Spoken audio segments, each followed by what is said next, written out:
Oke,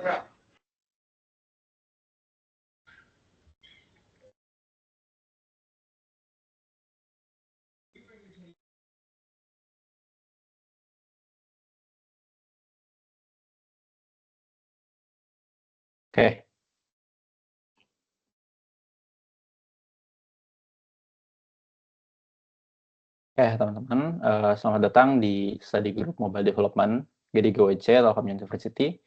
Di sini kita kenalan dulu kali ya. Perkenalin, nama aku Muhammad Bintang Alfat dari Telkom tentunya. Kalau misalkan kalian mau cari-cari atau kenalan, ada sosial media aku di situ. Kalian bisa reach out, ada LinkedIn, ada Instagram, GitHub-nya itu buat project aja. Itu kalau misalkan kepo. Oke, paling itu aja perkenalannya. Aku sendiri di mobile development ini udah 1 tahun lebih kayaknya belajar mobile development terutama Flutter. Nah, kita mungkin langsung aja ya setelah pengenalan, apa itu Dart? Ada yang sebelumnya udah pakai Dart atau pernah pakai Flutter atau gimana? Ada nggak di sini? Mobile developer. Ya? Jadi siapa yang jawab?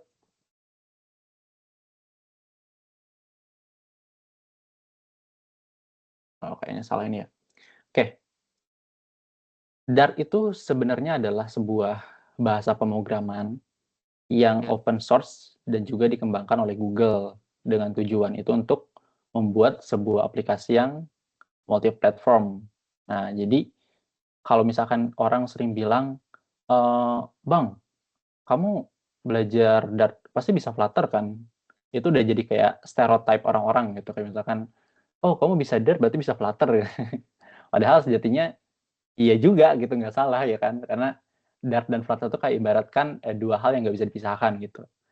Karena Dart sendiri itu yang memang dikembangkan oleh Google, dan ketika Flutter dikembangkan sama-sama oleh Google, maka Google memakai Dart sebagai bahasa pemrograman dari si Flutter ini sendiri. Jadi teman-teman harus bedain dulu nih, Dart dan Flutter itu adalah 2 hal yang berbeda tapi nggak bisa dipisahkan gitu. Dart itu adalah bahasa pemrogramannya, sedangkan Flutter itu adalah framework. Framework itu adalah kerangka kerja. Jadi beda ya teman-teman. Kalau misalkan kalian pernah memakai atau misalkan pernah terjun di web development, ada namanya Laravel. Nah, Laravel itu kan sebuah framework kan. Nah, kayak gitu teman-teman. Jadi kedua hal ini tuh nggak bisa dipisahin gitu. Apalagi kan alasan dulu Dart ini dibuat tuh sebenarnya untuk menggantikan JavaScript teman-teman dulunya di web aja. Tapi setelah munculnya Flutter Jedenge wis tak kei lo dan ya. dan Awas. digunakan oleh Flutter, maka Dart ini lebih kompatibel karena bisa multi-platform dan juga dipakai di mobile, entah itu Android, iOS, web gitu kan, dan lain-lain gitu. Oke, kita bakal langsung aja ke Dart fundamental atau basic dari si Dart ini sendiri. Jadi di sini tuh sebenarnya kita nggak akan ngebahas yang rumit-rumit dulu teman-teman. Kita bakal dasar-dasar aja dulu, kayak misalkan basic dari Dart itu sendiri, atau misalkan dari variabel, data types, terus juga sama aja sebenarnya kayak study group pertama, cuman kalau study group pertama kan itu lebih general kan, kayak misalkan perulangan, percabangan, dan lain-lain itu kan lebih general. Tapi di sini kita bakal ngebahasnya dari sisi si Dart-nya itu sendiri, teman-teman. Oke, pertama main. Nah, jadi dalam Dart itu semua codingan atau program itu dieksekusi dalam kode main, atau biasa kita lihat di sini ada void main ya. Jadi kalau misalkan kalian ingin merunning sebuah bentar. Oh, maaf ya izin tanya untuk recordnya akan di-share.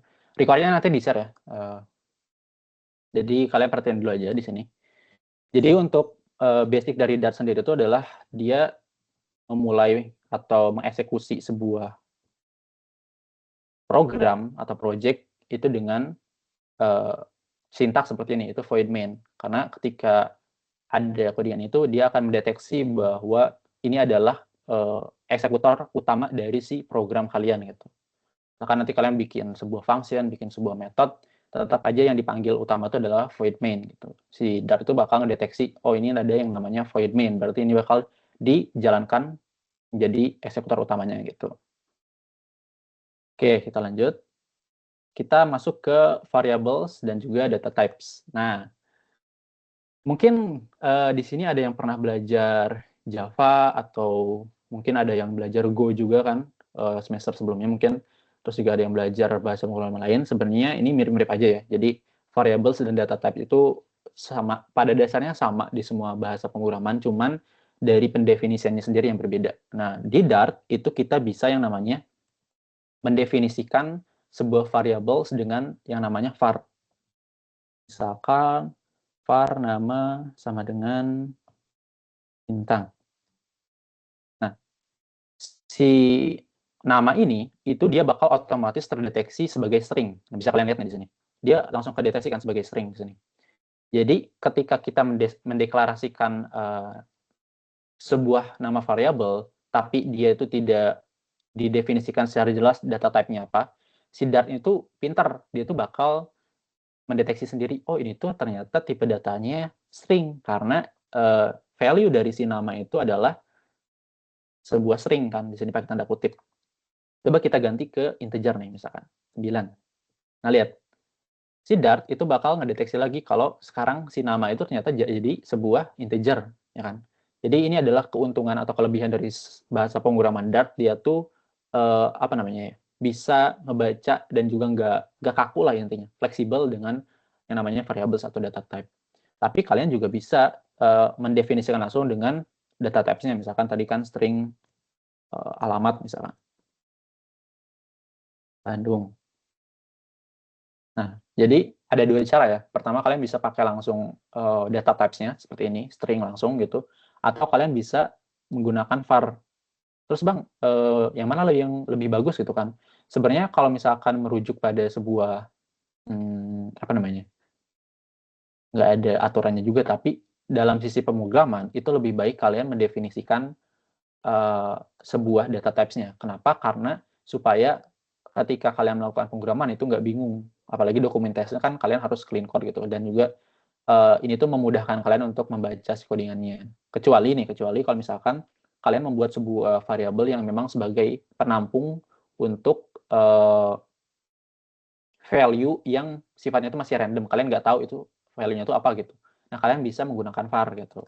Jadi var di sini tuh sebagai apa ya, penampung data type yang kalian masih nggak ketahui. Tapi kalau kalian ketahui, itu lebih baik kalian langsung gunakan nama data type-nya gitu kan. Oke. Jadi sama aja sebenarnya kayak di bahasa pemrograman lain, ada integer, ada double, ada num, ada bool, ada string, ada list, ada map, ada dynamic. Nah, ini semua itu nggak beda jauh sama yang ada di bahasa pemrograman lain. Kalau kalian pernah belajar, ada integer, ada double, ada num. Jadi kalau di Dart itu ada num. Num itu dia menampung scope dari integer dan juga double gitu. Jadi misalkan 6 angka, nah dia kan bisa nampung sebuah integer kan di sini, bilangan bulat. Nah, tapi si 6 ini juga dia bisa nampung yang namanya double atau float. Nah, lihat. Dia bisa yang namanya nampung sebuah angka desimal. Nah, jadi di Dart ada yang namanya variabel 6. Kayaknya di bahasa pemrograman lainnya juga ada, cuman ini highlight juga dari si Dart-nya sendiri. Jadi ini beberapa data type yang kalian bisa gunakan di Dart. Sebenarnya masih banyak lagi tipenya, tapi ini yang dasarnya adalah seperti ini. Untuk sekarang mungkin yang kita bakal pelajari itu adalah yang dasarnya dulu ya, dari integer, double, num, bool, dan juga string. Oke, selanjutnya user input. Nah, kalau misalkan kita di Go kayak gimana ya, lupa lagi aku. Tapi kalau nggak salah di Dart ini cukup ribet karena kalian harus pakai yang namanya gini untuk menampung sebuah inputan user gitu. Misalkan kita pengen ini ganti dulu ya. Misalkan kita ingin nampung sebuah string nama misalkan. Itu kita perlu yang namanya mendefinisikan si sintaks ini, stdin gitu. Tadi readline. Ini perlu diimpor dulu, sorry.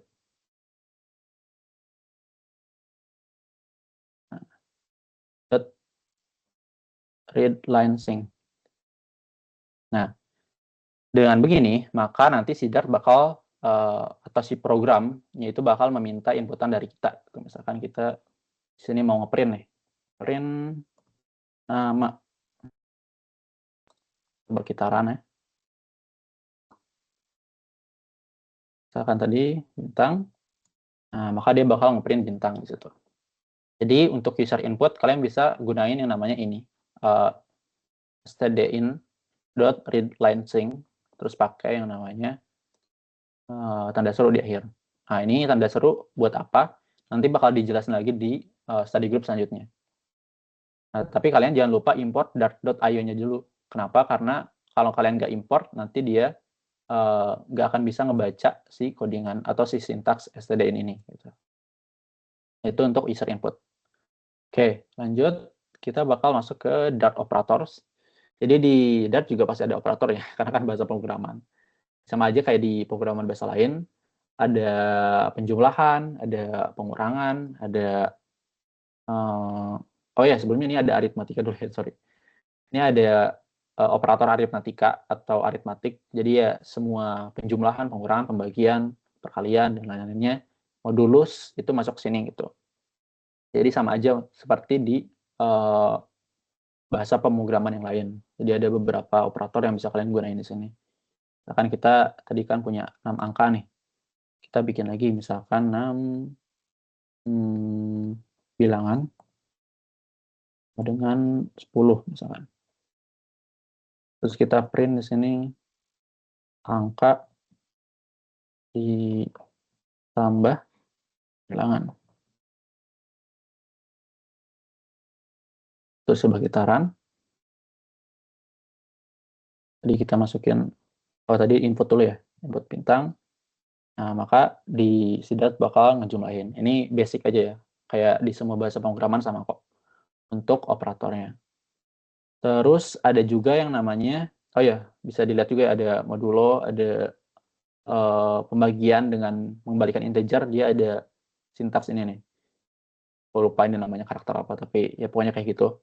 Kalian bisa gunain itu ngembaliin si return-nya itu adalah sebuah integer gitu, kalau misalkan ingin sebuah integer. Jadi misalkan, kan kalau dibagi itu kan ada kemungkinan dia jadi desimal kan, karena ngebaginya tidak dengan kelipatannya gitu. Nah, tapi kalian bisa maksa supaya dia jadi integer itu dengan menggunakan sintaks ini gitu. Oke, lanjut. Ada juga operator yang namanya operator perbandingan. Kayak lebih dari, kurang dari, sama dengan, atau lebih dari sama dengan. Pokoknya operator yang membandingkan dari suatu nilai dengan nilai yang lain gitu. Suatu variabel dengan variabel yang lain. Entah itu dia membandingkan apakah dia sama atau dia tidak sama, apa dia lebih dari atau kurang dari. Itu kita bisa gunakan hal itu. Misalkan kita pengen ngecek nih, print. Tadi bilangan angka lebih dari bilangan. Ada yang tahu nggak? Ini kalau di print dia bakal ngasilin apa? Boleh di on mic? True or false nggak sih, Kak? Harusnya boleh ya. Ya, betul. Karena dia adalah sebuah operator perbandingan, dia bakal ngasilin yang namanya true or false. Misalkan kita hapus aja dulu ya, tadi inputannya. Nah, ketika kita run, dia bakal ngecek nih, bener atau enggak. Bener nggak si angka ini itu lebih dari si bilangan. Ya, angka kan nilainya 9 nih, 9,1. Si bilangan itu nilainya adalah 10. Jadi dia ngecek nih, apakah si angka ini itu lebih dari si bilangan? Oh enggak, ternyata. Nah, maka di sini outputnya adalah false. Bisa kelihatan ya. Nah, kayak gitu. Jadi operator perbandingan tuh outputnya adalah sebuah true or false itu. Untuk ngecek benar nggak yang kita bandingin gitu. Kayak gitu. Selanjutnya ada operator logika. Nah, logika ini sama dengan perbandingan tadi. Outputnya juga dia tuh true or false, tapi ngebandingin sesuatu yang true or false juga gitu. Jadi kayak ngebandingin sesuatu yang benar dan tidaknya gitu. Coba nih, aku pengen tanya sama kalian. Dari tanpa ngoding ya, tanpa ngoding nih. Kita coba tes logika aja, tes logik. Dari codingan ini nih, kira-kira dia bakal ngeprint yang mana? If else nih. Ada yang bisa jawab gak? Tapi false-nya dari yang mana teh? Bentar. Ini kita main tebak-tebakan nih. Tanpa ngoding ya, tanpa ngoding nih. Jangan ada yang curang. Coba, ada yang tahu nggak?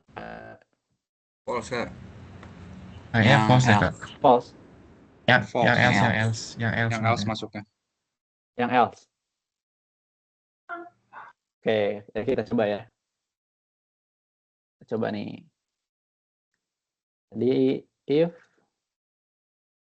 false, true and false. Nah, ini abaikan aja dulu. Sorry. Print apa ya? Ini yang benar misalkan. Else-nya kita print lagi.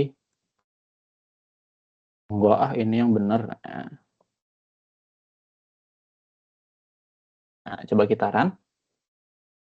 Nah, dia bakal ngeprint yang bawah kalau kalian lihat. Nah, enggak, ini yang benar. Jadi secara logik, sebenarnya dicek di sini nih. Kalau false, sebenarnya semua operator itu sama sifatnya. Kalau misalkan dia ada dalam kurung kan dia pasti bakal ngecek dulu yang di dalam kurung kan. Jadi dia bakal ngecek dulu yang bagian ini nih, true and false-nya. Kan true and false kan dia bakal ngasilin false kan. Nah, false atau false ya dia bakal ngasilin ini gitu. Jadi logic itu ya kayak gitu. Kayak ngebandingin sesuatu yang secara logiknya itu benar atau enggak. Jadi operator logik ada and, ada or, ada not. Tadi kita bisa ngecek juga di sini misalkan nih kita ganti codingannya di sini dengan ada negasinya gitu. Sorry. Ini kita ignore aja dulu.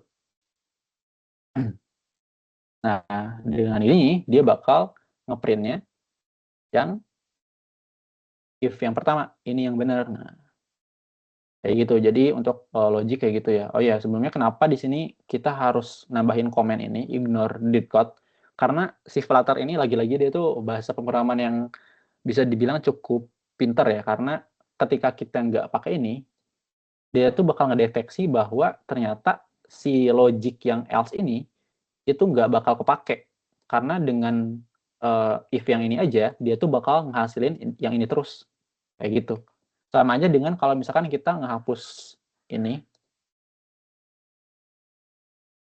Nah, lihat sekarang yang dikasih peringatan tuh yang ini sama si Dart-nya.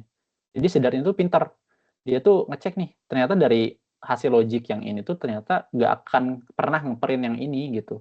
Karena dari logiknya aja itu nggak akan mungkin ngeprint yang ini. Jadi dia bakal ngeprint ini. Makanya tadi perlu dikasih komen kayak gitu aja dulu supaya ngeliatin aja ke kalian.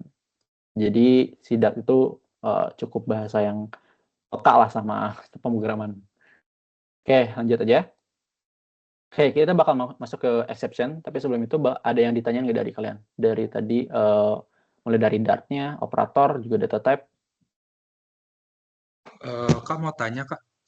Oke, kenapa? Kan tadi ada dead code. Kalau misalnya kayak error handling gitu kan berarti ada kayak yang nggak mungkin ke jalan. Itu berarti kedeteksi dead code juga dong? Nah, kalau error handling, nah ini kan kita baru masuk ke exception nih, bakal kita masuk error handling. Kalau error handling itu beda. Kalau logic itu kan kayak secara komputernya sendiri kan itu dia bisa ngedeteksi langsung kan. Kalau misalkan error handling itu kan belum tentu error itu jalan atau enggak sampai dia jalan, ngerti nggak? Nah, jadi error handling tuh biasanya nggak bisa dicek sama si Dart-nya dia tuh dead code atau enggak karena itu tuh nggak akan tahu sampai dia tuh di try catch kan. Dia nggak akan tahu sampai dia tuh dicoba dijalanin gitu. Beda sama yang tadi if else ini kan dia tanpa dijalanin pun udah kelihatan kan dari bahasa pemrogramannya gitu, dari sintaksnya gitu. Sama si Dart-nya tuh ketahuan gitu ternyata ini tuh bakal ngejalaninnya line ini, yang line ini tuh nggak akan ngejalanin gitu. Jadi beda sama yang error handling. Tapi ada juga error handling yang biasanya jadi dead code, tapi dengan kasus yang berbeda misalkan. Tapi secara umum harusnya error handling tuh nggak bisa kedeteksi sebagai dead code gitu. Oke. Ada lagi yang mau ditanyain di sebelumnya dari data types, variables? Mungkin ada juga yang asing kan sama misalkan bahasa pemrograman atau yang belum pernah sama sekali ngoding gitu. Mungkin boleh bertanya dulu di sini. Nanti juga ini PPT-nya aku share ya. Tapi sebisa mungkin kalian juga pahamin dulu sambil kita jalan untuk belajarnya gitu. Oke, ada lagi nih tanyain? Oke, nggak ada ya? Mungkin aku bisa langsung lanjutin lagi. Oke, kita masuk ke exception nih. Exception itu tadi udah sempat disinggung juga kan. Exception itu adalah sebenarnya error handling atau nge-handle sesuatu yang error gitu. Misalkan kayak gini nih. Coba kira-kira dia bakal nge-print apa nih?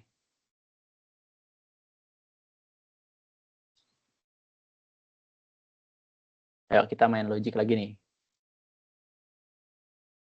Itu yang kayak negasi sama per itu apa ya, Kak? Itu tadi operator yang maksa dia tuh jadi integer. Oh.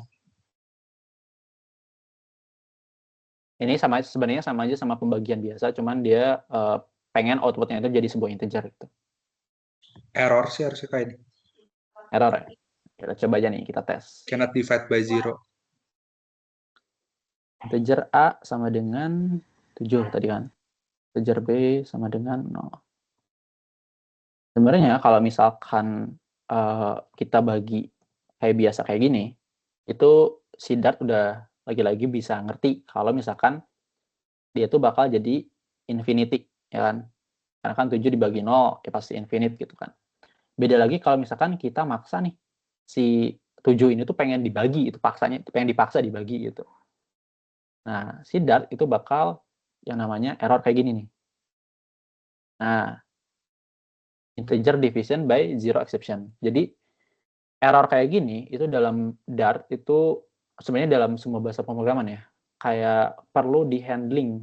Di-handling itu kayak gimana maksudnya? Jadi, kalau misalkan kita ngerunning sebuah program nih, ketika error kayak gini nih, itu bakal ngantiin program kita. Kan itu kan kayak jelek banget kan gitu. Misalkan kita lagi senang-senang running, lagi coba tes fitur ini, fitur itu, ternyata pas kita nyobain fitur klik atau apa gitu tombol, ya error dan errornya tuh bakal ngeberhentiin aplikasi kita misalkan. Nah, itu bakal jengkel banget kan ya jadinya. Jadi error handling itu adalah untuk nanganin error yang kayak gini gitu. Kayaknya kan aplikasi kan eh, mungkin kalian pernah ngalamin yang namanya aplikasi misalkan ada force close atau mungkin kayak misalkan dia berhenti sendiri gitu. Mungkin itu ada juga dari sisi pemrogramannya itu yang nggak di-handling errornya. Makanya ketika error itu jalan, itu bakal ngeberhentiin aplikasinya kayak gitu. Jadi dalam basic Dart ini penting banget kita belajar soal exception atau error handling. Nah, error handling itu bisa dicek dengan try catch gitu kan. Nah, tadi kan kita udah bikin nih sebuah ininya. Coba kita tambahin try catch di sini. Sorry.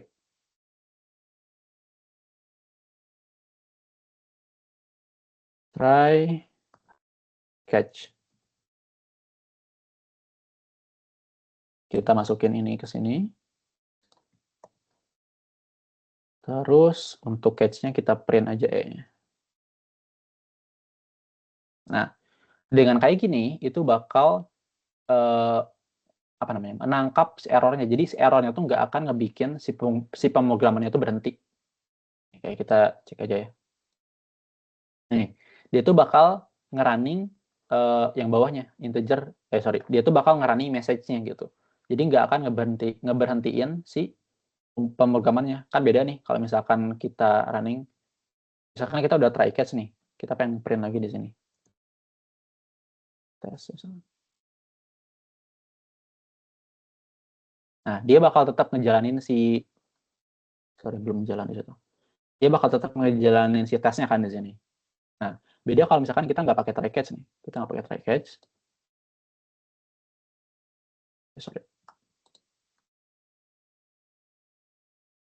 Coba kita jalanin. Nah, lihat. Dia kan error kan? Dan dia nggak ngeprint si tes ini.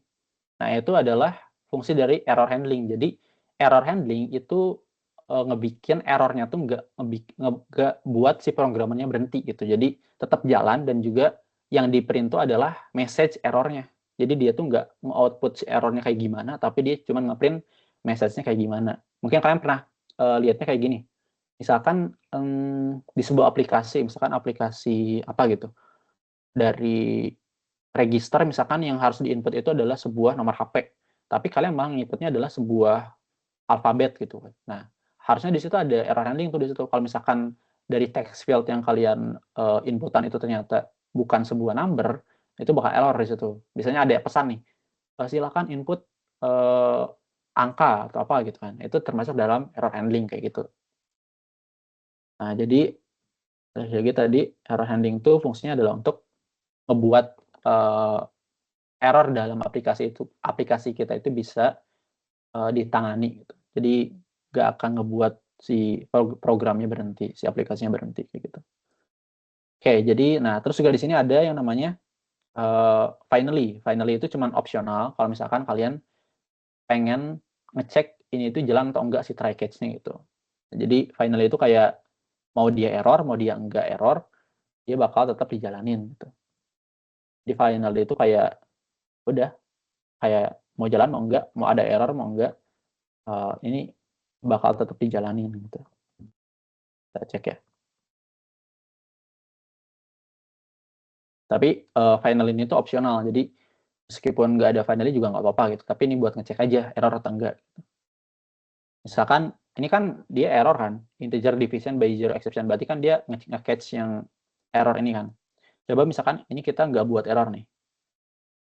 Jadi kita bagi B aja. Nah, dia tetap ngeprint infinity, berarti kan dia bakal ngeprint ini nih, si yang ini, dan juga dia bakal ngeprint yang finally. Jadi finally ini tuh mau dia error atau nggak error, dia tetap bakal di print. Jadi sebagai ngetes aja kalau si try catch ini tuh jalan atau enggak itu dalam sebuah program. Oke, lanjut. Nah, kadang ini sebagai meme aja ya kayak try catch itu adalah sesuatu yang harus sangat kalian pikirkan gitu ketika membangun sebuah program, ketika membangun sebuah aplikasi karena kadang gini deh sebagai kalian memposisikan aja sebagai sebuah pengguna. Misalkan kalian pakai aplikasi nih, kalian kan selama ini kayak nggak ngerasa nggak dapet sesuatu yang error-error aja kan, tapi kan dalam sebuah aplikasi itu dengan tidak adanya error tuh berarti itu program yang sangat baik, aplikasi yang bagus dari sisi programnya gitu, karena mereka berhasil nge-handling berbagai exception, berbagai error gitu. Jadi ya kayak gitulah intinya, error handling itu sangat perlu kalian pikirkan dalam sebuah programan gitu. Oke, kita bakal lanjut ke function. Nah, jadi untuk function sendiri itu adalah sebuah apa namanya ya? Bisa dibilang sebuah metode atau sebuah cara, sebuah apa namanya ya? Penampung dari sebuah hal yang ingin kalian eksekusi gitu. Nah, kalian tahu nggak sih kalau misalkan si print ini tuh adalah sebuah function sebenarnya? Kita cek ya di sini. Nih, kalau kita lihat si print ini kan belum ganti ya. Nah, kalau kita lihat kan si print ini tuh dia warna kuning di sini nih. Kalau kita hover si print, bentar, belum muncul. Nah, di situ kan kelihatan tuh ada void print. Nah, itu tuh berarti si print itu adalah sebuah function sebenarnya. Kalau kita misalkan lihat dalamnya, nih si print itu isinya adalah kayak gini. Jadi function itu kayak sebuah hal yang mempermudah kita untuk mengeksekusi suatu hal. Tadi ya ingin mereturn sesuatu atau enggak, atau cuma ingin mengeksekusi suatu hal gitu. Jadi function di Dart itu pada dasarnya semua halnya itu dipanggil function, entah dia sebuah prosedur atau dia sebuah function. Jadi semuanya dipanggil function gitu. Gak ada yang ngebedainnya. Cuman balik lagi tergantung apa yang menjadi outputnya gitu. Kalau misalkan dia cuman hanya ingin dieksekusi aja ya pakainya void gitu. Tapi kalau misalkan ingin mengembalikan return sesuatu, nah itu bisa kita pakai function. Gitu. Nah, kayak gini. Kayak misalkan kita bikin void greetings gitu untuk menyapa seseorang gitu. Dengan ada parameter nama gitu. Kita bakal ngeprint yang namanya nama. Nah, maka ketika kita manggil di main greetings dengan parameter tersebut, nah dia bakal ngeprintnya adalah parameter tersebut gitu. Dengan yang ada di function yang udah kita definisikan gitu. Kita coba nih. Hapus dulu. Dan function atau prosedur itu pasti dibuat di luar main. Ya, jadi karena kan main juga kan sebuah function kan pada dasarnya ya, pada dasarnya. Tapi itu tuh sebagai eksekusi utama. Cuman kalau misalkan di luar itu kita juga perlu mendefinisikannya di luar main gitu. Kayak tadi kan kita ingin bikin greetings ya. Nah, kita kasih parameter misalkan string nama. Sekarang kita pengen print namanya aja nih. Print nama. Nah, jadi ketika kita manggil di main, kalau misalkan kita nggak isi parameternya, itu kan error nih di sini, ada merah nih. Nih, kalau kita hover, dia bakal ngeliat ini. Ada argumen yang hilang. Nah, kayak dari void greeting itu kan dia punya parameter kan, satu parameter. Makanya kita perlu ngisi dengan data type yang sesuai tentunya. Nah, ini juga jadi sebuah balik lagi ke variabel dan data type yang pernah kita jelasin tadi. Dalam void atau parameter sebuah function, itu pastikan jangan pakai var ya. Kalau pakai var, itu pasti ambigu dia. Ntar jadinya, ini apa var tuh? Bisa jadi apa aja gitu kan. Jadi, balik lagi kita perlu mendefinisikan dari parameter yang pengen kita input itu apa, supaya ntar eksekusi dari sebuah si function atau prosedurnya itu nggak ambigu gitu. Nah, ini kan dia perlu string nih. Kita cek nih, misalkan halo gitu. Nah, ketika kita eksekusi, dia bakal nge-print halo di bawah. Nah, kayak gitu. Jadi, prosedur atau function itu adalah sebuah hal yang mempermudah kita untuk mengeksekusi suatu hal gitu. Jadi kita kan nggak perlu bikin di main jadinya gitu. Nah, di Dart itu ada yang namanya arrow syntax atau sintaks yang nggak perlu apa namanya ya, bikin si bracket yang panjang. Kalau misalkan memang si function itu ternyata nggak terlalu panjang juga. Kan kayak gini kan dia cuma ngeprint nama kan. Nah, kita bisa aja langsung kayak gini. Dibikin satu baris gitu. Ini sama aja kayak kita ngebikin bracket tadi, cuman karena kita cuman bikin output atau return itu adalah sebuah ngeprint satu baris doang itu juga. Jadi kita nggak perlu bikin bracket kayak gitu. Ini adalah sebuah option dari Dart-nya sendiri gitu. Nah, terus juga kalau misalkan kita pengen apa namanya, ngeprint sebuah variabel di dalam string itu kalian bisa pakai yang namanya, misalkan ini kita tes, kita bisa pakai yang namanya karakter dolar. Nah, dolar ini tuh bakal ngebikin string yang tadinya berupa string gitu kan, warna oranye kan tadi. Ketika ditambah dolar itu dia bakal ngedeteksi sebuah variabel gitu. Karena tadi ada di parameternya ada variabel nama kan. Nah, dia bakal ngecek juga dari dolar yang kita kasih itu ternyata ini adalah sebuah variabel gitu. Jadi ketika kita run, dia bisa nge-run dua-duanya gitu di sini. Sorry. Oh, ada error di sini. Oke, ada error tadi kebuat gitu loh. Kita run dulu aja di sini.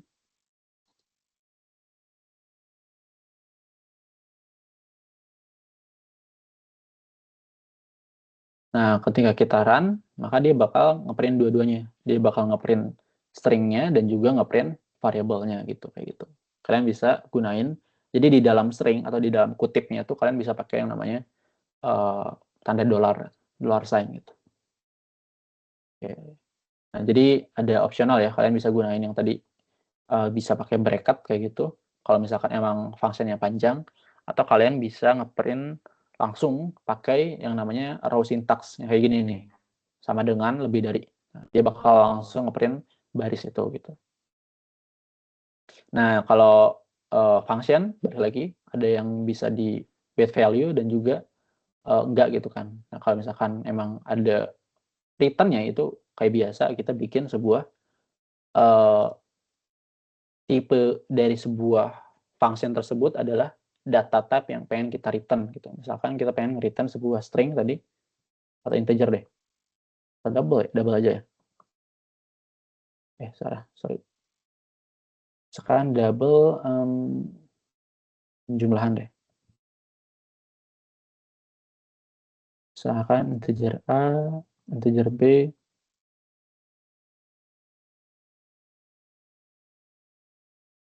A tambah B.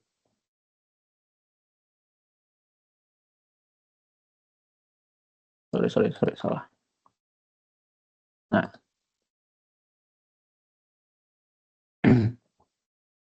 ini bisa dilihat, nah, dengan arrow syntax itu bakal mempermudah kalian, ya sebenarnya sama aja, cuman lebih singkat aja kalau misalkan memang nggak perlu ribet sebuah functionnya gitu. Kayak gini kan, sejatinya kan dia perlu return kan, dalam sebuah function ini gitu.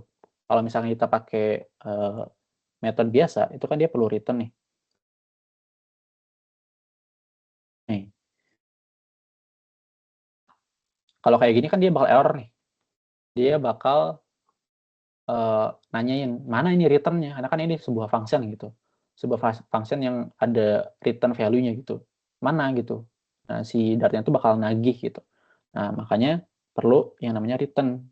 Kalau misalkan memang pakai yang method simple gitu. Tapi kalau misalkan pakai method arrow syntax tadi, kalian nggak perlu bikin yang namanya return-nya gitu. Nah, dia bakal otomatis kebaca gitu. Kalau misalkan, oh ini tuh ternyata sebuah function yang memberikan value gitu. Makanya si Dart tuh udah tahu gitu. Nah, itu salah satu kelebihannya. Misalkan kita panggil di sini print penjumlahan berapa? Misalkan 10 tambah 5. Nah, kalau kita run, sama aja kayak biasa, dia bakal ngeprint sebuah penjumlahan kayak gitu. Oke, itu untuk function with return. Nah, terus juga ada yang namanya optional parameters. Optional parameters ini tuh digunakan untuk parameter yang sekiranya itu nggak perlu diisi gitu. Karena emang nggak perlu gitu, dari kita nggak mau ngisi aja parameter itu. Kan kalau misalkan kita bikin sebuah function atau method biasa kan, kalau kita misalkan yang greeting nih, kita ilangin parameternya. Dia pasti error kan, karena dia tuh memang butuh parameter di dalam si greetings itu. Beda dengan kalau misalkan kita pakai yang namanya optional parameters ini. Bisa kita lihat. Jadi optional parameters itu ngebikin dia tuh ngebaca apa namanya, data types atau parameter ini tuh diperluin atau enggak gitu. Nah, pertama tuh ada optional parameter yang menggunakan default dari sebuah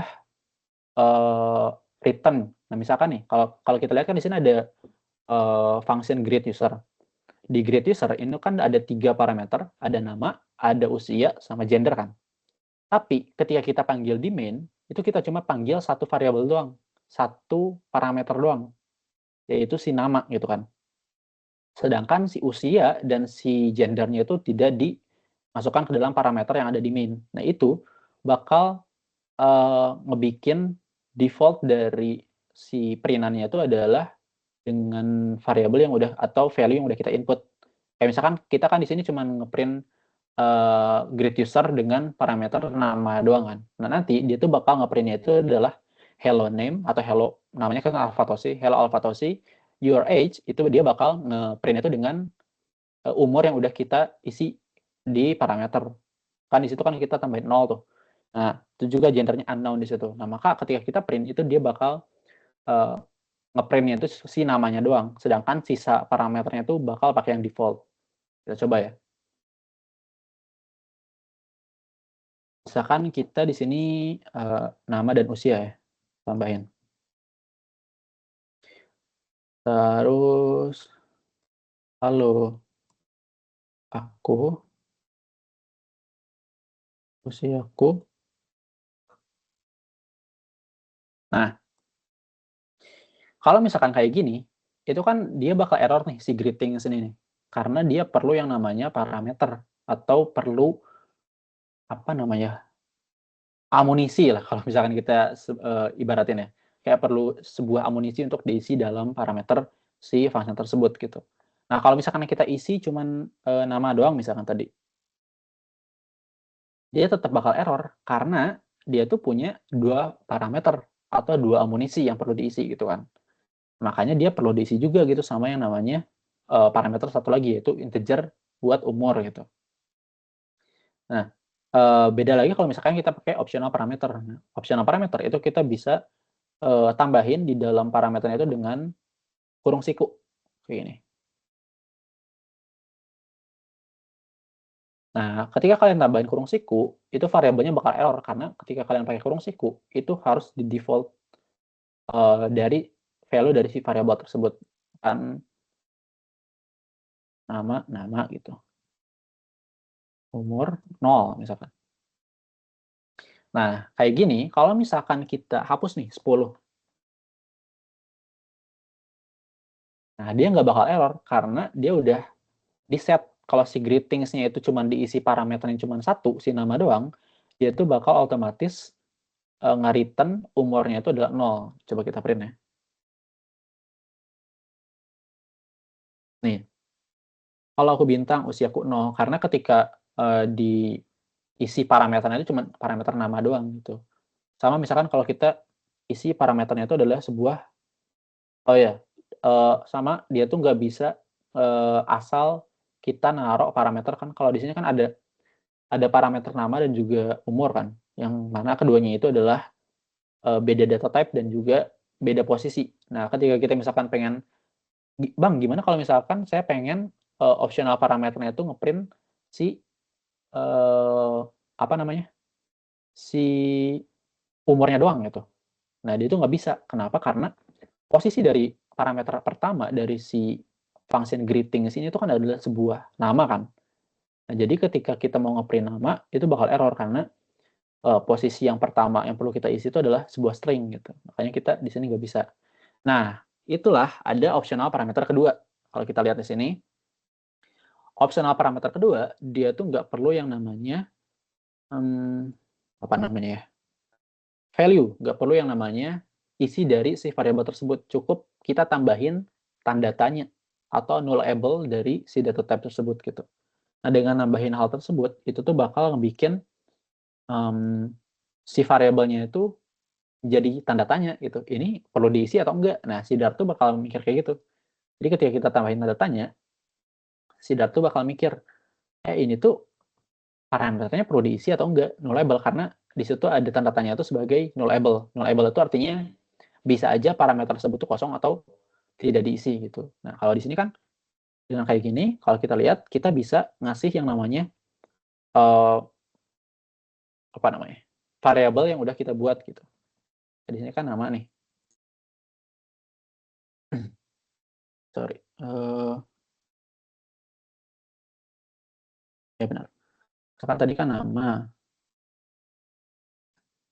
Nah, dengan kayak gini, kita bisa masukin tadi sama aja sih sebenarnya. Nah, beda lagi kalau misalkan kita tambahin required. Nah, ada lagi yang namanya required itu adalah, sorry. Oh ya kayak gini. Oh ya, bedanya tuh adalah tadi. Kalau ini kan tadi kan dia pakai kurung siku kan, kurung siku yang kayak gini. Beda lagi kalau misalkan kalian pengen bebas gitu. Aku pengen ngisinya tuh si usianya doang gitu, tanpa harus nginputin si namanya gitu. Itu beda lagi dengan sintaksnya itu adalah kurung kurawal. Jadi bukan kurung siku lagi. Nah, jadi kalau pakai kurung kurawal,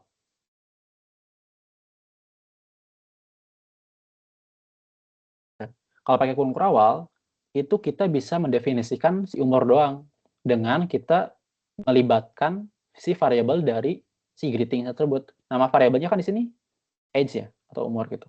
Nah, kita bisa nulis tuh, di situ kedetek tuh age. Nah, kita bisa langsung aja isi misalkan 10 gitu. Nah, kan kalau kayak gini kan berarti function si greetings ini tuh kan berarti namanya kosong kan, nggak diisi. Makanya kalau kita print, itu dia bakal nge-print kayak gini, halo aku 0, usiaku 10 gitu. Kenapa 0? Karena tadi si nama ini itu adalah sebuah nullable gitu. Jadi nggak bisa nggak bisa, sorry. Jadi bisa aja namanya itu nggak diisi dan juga null gitu, kosong gitu. Makanya si Dart tuh pinternya kayak gitu. Kalau misalkan pengen ngisi nama, oh boleh gitu. Kita isi nama di sini. Nah, kayak itu nama gitu. Udin misalkan. Nah, jadi dengan kita ngubah sintaks yang tadinya kurung siku pakai kurung kurawal, kita bisa bebas untuk input si parameter tanpa menghiraukan posisinya gitu. Ya, ini contohnya ya di PPT-nya kayak gini. Terus juga ada yang namanya required parameters gitu. Kalau required itu berarti variabel tersebut itu harus ada di situ. Nanti kayak gini. Misalkan, kita balik lagi. Tadi kan kita udah nambahin ini nih. Kita coba perluas aja.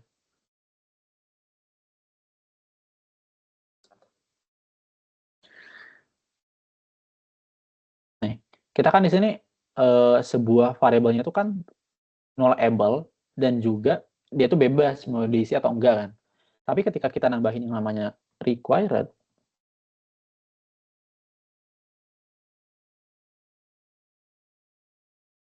maka ketika misalkan si umurnya ini kita hapus, dia bakal error.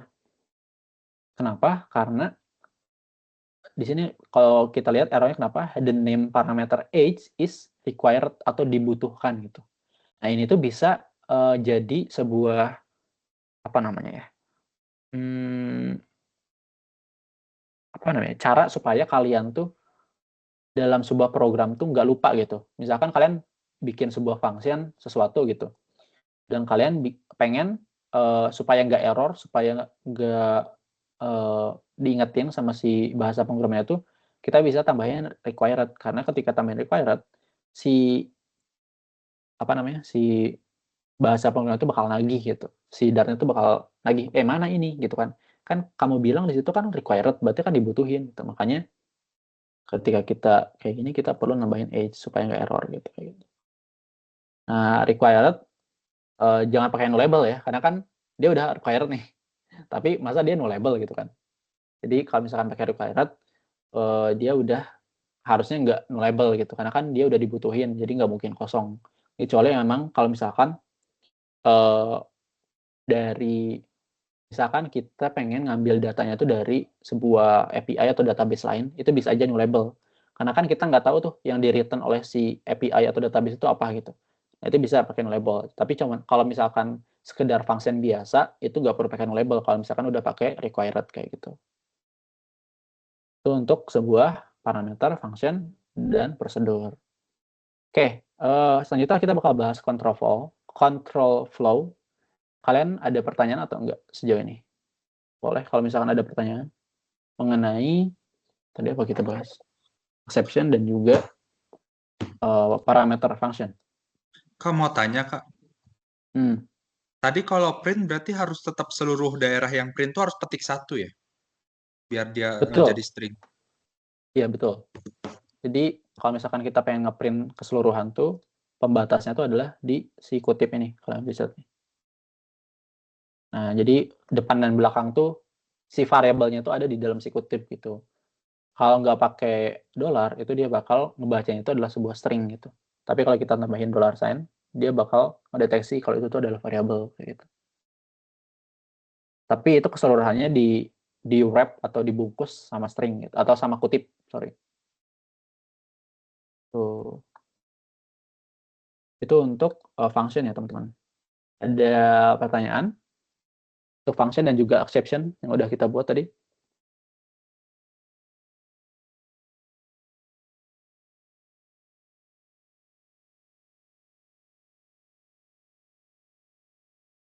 Aman kok untuk saat ini? Aman ya? Oke. Sebelumnya kan prematerinya itu kan kalian disuruh install Flutter kan. Nah, kenapa sih harus install Flutter? Kenapa nggak Dart-nya aja? Karena dengan install Flutter itu udah include Dart di dalamnya. Jadi kayak emang balik lagi ke slide awal tadi, Flutter dan Dart itu nggak bisa dipisahin gitu. Jadi ketika kalian udah install Flutter, itu otomatis kalian udah install Dart.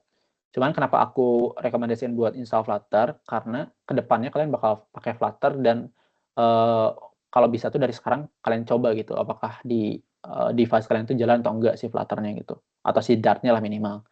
Jadi ketika nanti di study group selanjutnya, itu udah bisa kalian operasiin gitu. Tapi kalau memang nggak jalan untuk sekarang, misalkan belum install atau misalkan masih belum jalan ada error, kalian bisa pakai Dartpad dulu aja gitu. Di sini ini sama aja kok. Di sini.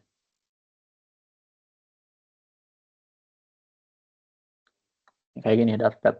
Nah, kalian bisa gunain di sini untuk ngecek aja gitu secara logik untuk belajar sekarang juga gitu. Kalau emang belum sempat install Flutter-nya. Oke, lanjut control flow ya.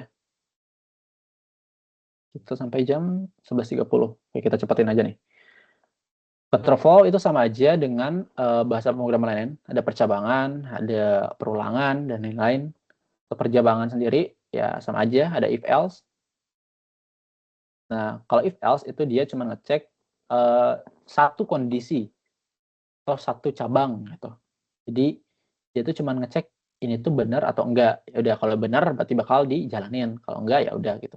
Kayak di sini kan kita mendefinisikan is raining sama dengan true. Tapi di sini kan data type-nya variabel nih var.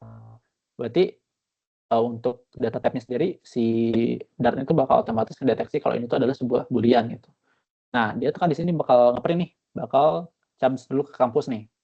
Tapi dia bakal ngecek nih if is raining. Nah, kalau misalkan dalam sebuah pemrograman kalian cuman menulis terutama dalam variabel boolean ya, kalian nulis variabelnya aja, nama variabelnya aja, itu dia tuh bakal langsung ngecek itu tuh true atau enggak gitu. Jadi kalian nggak perlu repot-repot if is raining sama dengan true gitu. Kayak gini, misalkan kita hapus dulu ini. Tadi kan kita bikin ini aja deh, bool is raining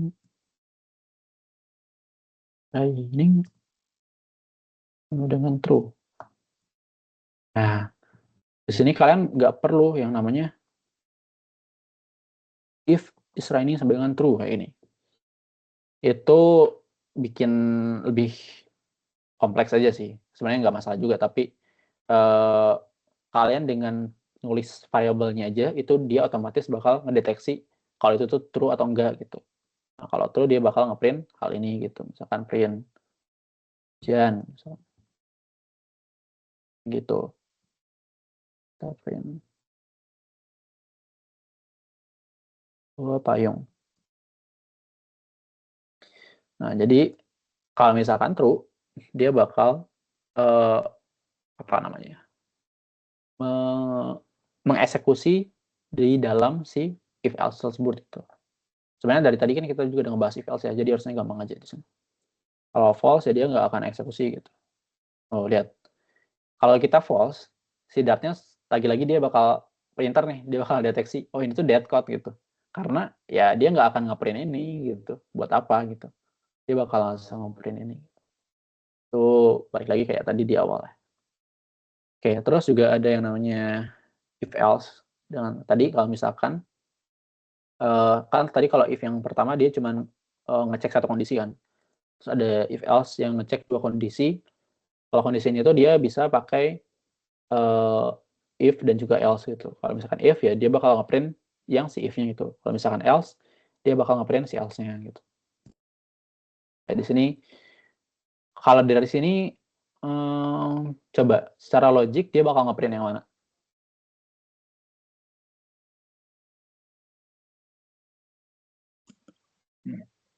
Masih print yang if-nya, Kak. Ya, betul. Dia bakal ngeprint yang if-nya. Karena kalau kita cek di sini kan constraint atau scope-nya itu adalah jam 9 dan jam 10 kan, 10 malam. Nah, di sini dicek nih, kalau misalkan now itu kan jam sekarang. Kalau misalkan jam sekarang itu lebih dari jam buka, jam 9, dan juga now itu kurang dari jam tutup, jam 10, dia bakal ngeprint udah buka nih gitu. Karena kan di sini now itu kan kita assign dengan value 16 jam 4 gitu. Maka dia bakal ngeprint ini. Ya ini secara logik aja sih. Kalau misalkan dia buka jam 9 terus tutup jam 10 malam dan kita datang jam 4 sore ya harusnya udah buka gitu. Gitu aja. Ini if else. Kecuali kalau misalkan si now-nya kita set misalkan jam 8 pagi. Nah, dia bakal ngeprint ya masih tutup. Datang lagi ya besok gitu. Kita datang lagi sebentar lagi gitu.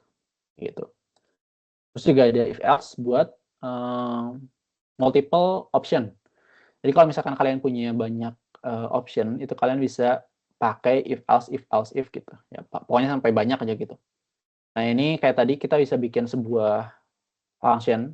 Kita di sini bikin function calculate grades. Kita ngitung IPS ya, IPK. Nah dia itu bakal nge-return sebuah string gitu di sini. Terus kita perlu yang namanya parameter integer di sini. Nah, dia itu bakal ngecek kalau si skor ini kan adalah parameter yang kita inputin, lebih dari 85, dia bakal nge-return A gitu.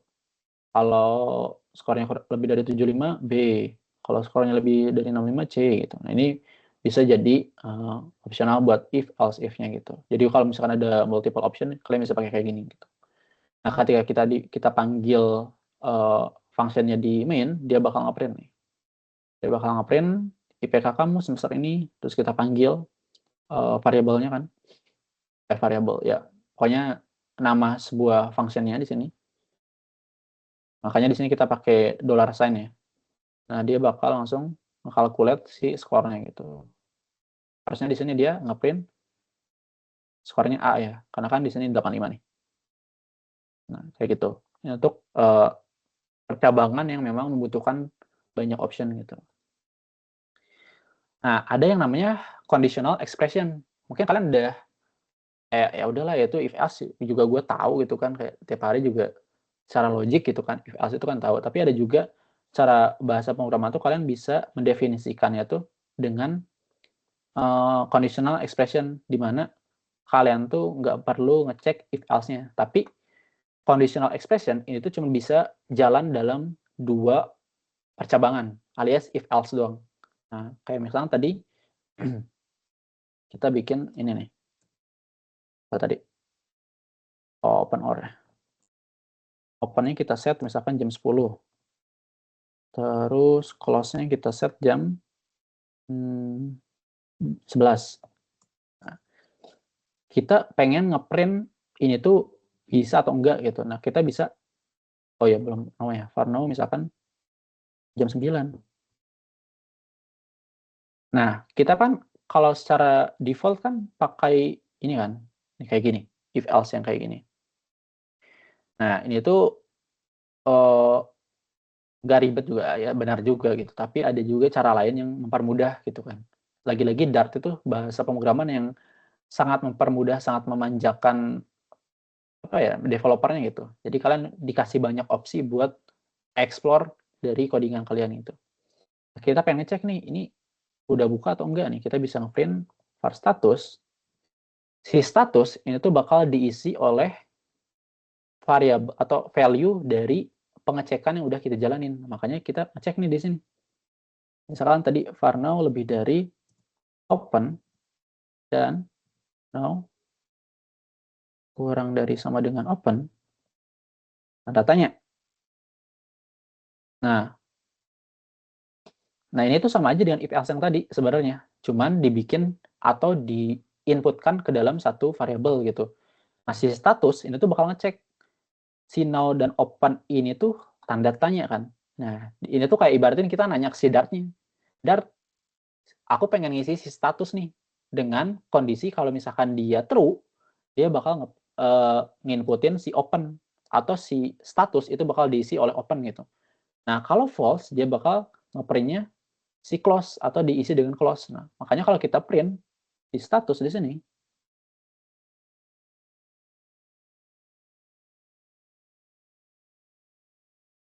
nih, kelihatan di sini close. Nah, sorry. Di sini close. Karena kan di sini now-nya 9 nih. Kita datang jam 9 sedangkan bukanya jam 10. Nah, si Dart tuh pintar, dia tuh kayak ngejawab pertanyaan kita gitu. Dart, ini tuh variabel ini tuh atau eksekusi ini tuh benar atau enggak, true atau false. Kalau true, dia bakal eksekusi atau menjalanin variabel yang pertama itu atau value yang pertama. Kalau enggak, itu dia bakal ngejalanin value yang kedua. Nah, itu dipisahnya oleh tanda titik 2 ya. Itu kayak jadi sebagai pemisah true or false-nya gitu. Atau kalian juga bisa gunain yang namanya tanda tanyanya double. Kalau tanda tanyanya double, itu ngecek kosong atau enggak, si variabel itu tuh diisi atau enggak. Nih, kalau misalkan, tadi kan kita udah bisa, udah bikin itu ya. Ini kita hapus aja dulu. Misalkan kita variabelnya itu 0. Kalau 0 itu kan berarti kosong kan. Nah, kita mau ngecek nih. Kita mau isi grades misalkan. Nah, dia tuh bakal ngecek si skor, kan si grade bakal diisi sama skor kan. Tapi kan kalau skornya kosong kan dia bakal 0 kan. Nah, ini tuh dalam pemrograman tuh kurang gitu. Jadi kalian harus ada pengecekan juga gitu. Nah, kayak gitu. Kosong. Nah, dengan kayak gini, si Dart tuh bakal lagi-lagi bakal kita tanyain gitu. Dart, ini gue mau ngisi variable grades nih. Nah, si grades ini tuh bakal diisi sama si skor. Tapi si skor ini tuh nggak tahu nih dia kosong atau enggak nih. Kayak ibaratnya kita nggak tahu lah gitu. Kayak misalkan dia ada isinya atau enggak. Makanya kita bikin sebuah kondisional di situ, conditional expression buat ngisi si grades-nya itu dengan skor atau kosong. Nah, kalau kita print di sini, kita print grades, karena si grades itu diisi dengan skor dan skornya itu kosong, maka dia bakal ngeprint yang ini. Sorry, lagi-lagi ada ini, sorry. Ini kebayin aja. Nah, dia bakal ngeprint kosong nih. Nah, jadi ibaratin si grades itu bakal ngecek si skor ini kosong atau enggak. Kalau kosong, ya udah nggak usah di-assign gitu, nggak usah diisi. Kecuali beda lagi kalau misalkan si skornya ada isinya nih. Skornya 9. Kalau kita run, sekarang si grades-nya itu bakal diisi oleh 9. Karena kan si skornya udah nggak 0 gitu, nggak kosong. Si Dart-nya udah tahu gitu. Oh ya si skornya nggak kosong, ya udahlah kita masukin aja ke grades gitu. Kayak gitu teman-teman. Itu buat conditional expression. Jadi buat ngecek aja gitu kalau misalkan ini juga berguna ketika kalian pengen assign sebuah variabel. Misalkan gini deh. Misalkan dalam sebuah aplikasi kalian ada isi nama, nomor HP gitu kan. Nah, ternyata pas kita pengen login itu username-nya belum kita isi misalkan. Kayak gitu. Nah, itu bisa jadi ngebikin error kalau misalkan nggak di-handle kayak tadi gitu. Nah, biasanya itu ini juga masuk ke ini. Ya, ada pertanyaan? Kenapa? Gavin, ada pertanyaan? Boleh. Oke, kalau nggak ada aku lanjutin dulu ya. Ya, intinya kayak gitu, dia bakal apa namanya? Ini masuk ke error handling tapi nggak pakai yang namanya try catch atau exception gitu. Jadi dia cukup untuk ngecek dari kondisional dia tuh 0 atau enggak, atau dia tuh true atau false gitu. Itu aja. Ini namanya conditional expression. Ini bisa juga dimasukin ke dalam percabangan karena ya emang sejatinya itu adalah percabangan gitu. Cuman nggak pakai if else kayak gitu. Tapi secara logiknya sama.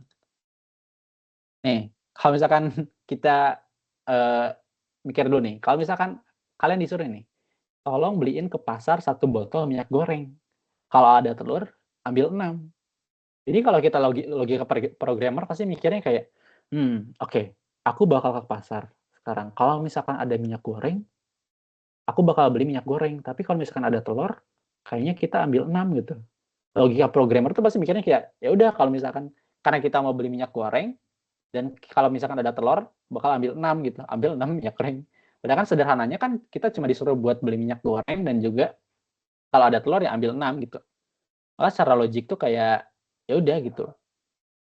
Kalau dipikir-pikir mana yang benar gitu. Kalau secara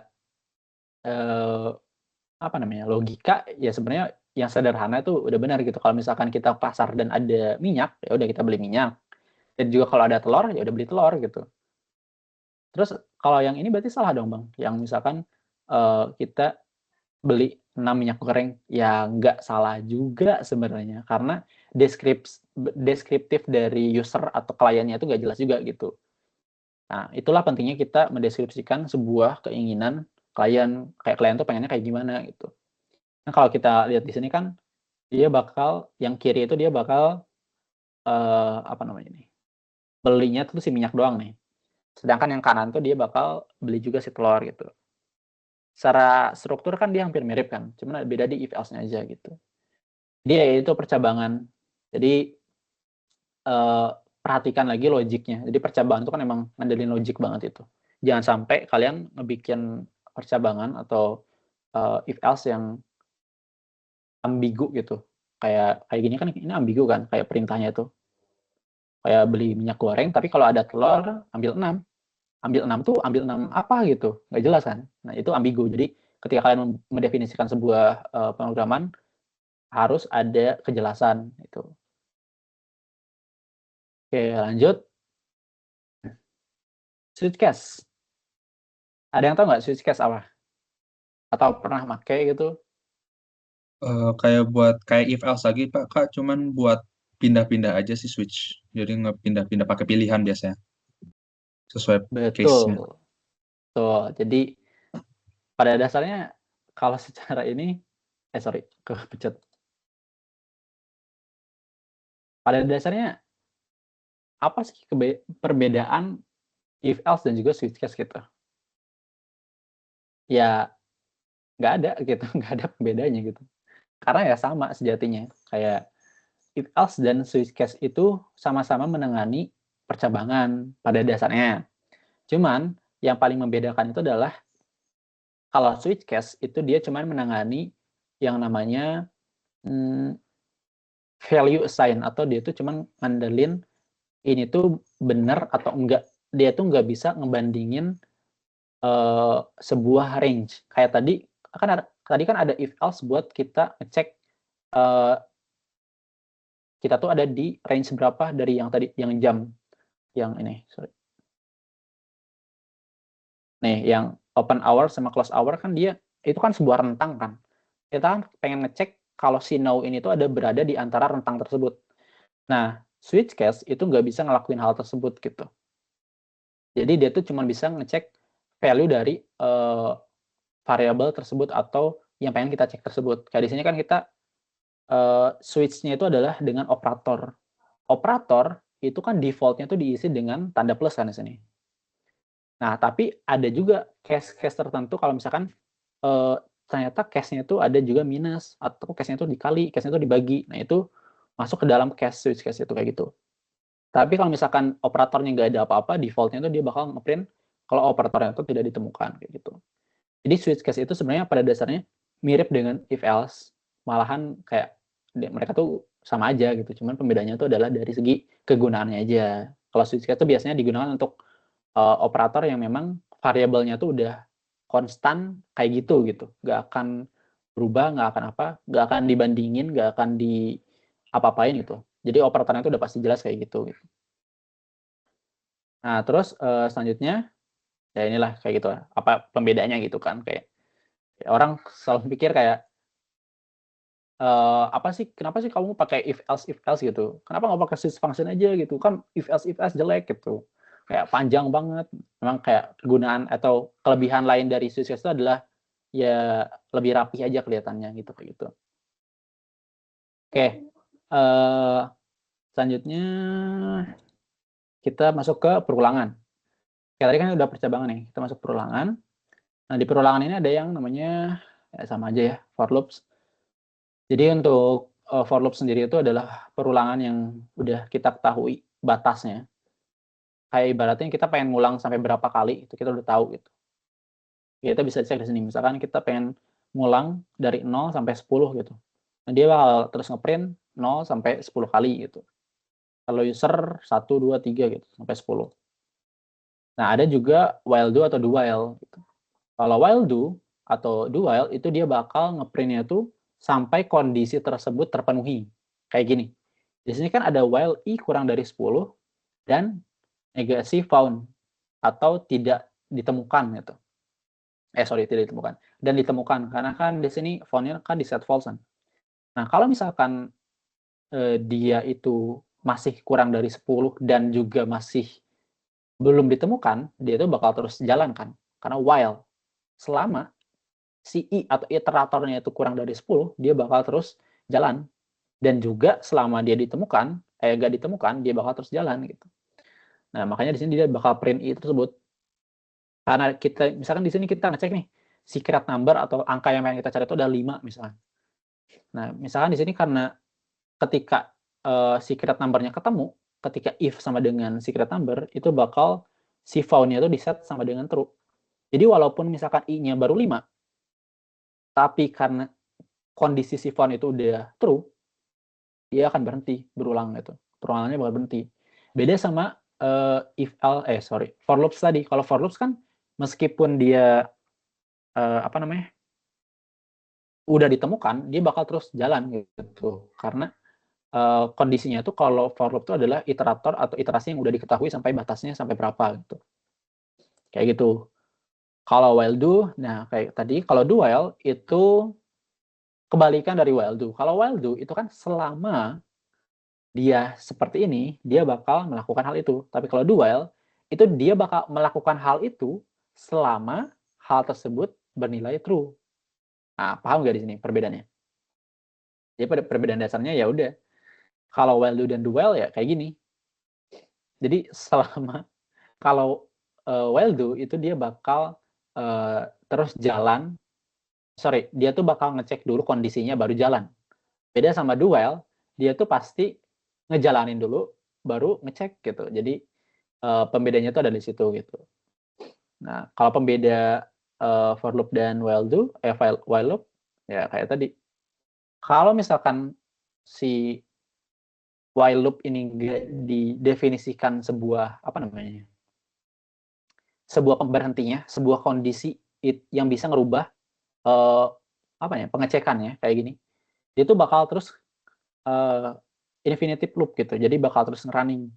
Kalau kita kembali kayak tadi kan, di while ini kondisi yang ngebikin dia berhenti itu adalah si i-nya kan. Kan dia bakal ngecek i dan juga found. Nah, kalau misalkan si si i-nya itu nggak di plus atau misalkan si found-nya itu nggak didefinisikan, dia tuh bakal terus ngeprint.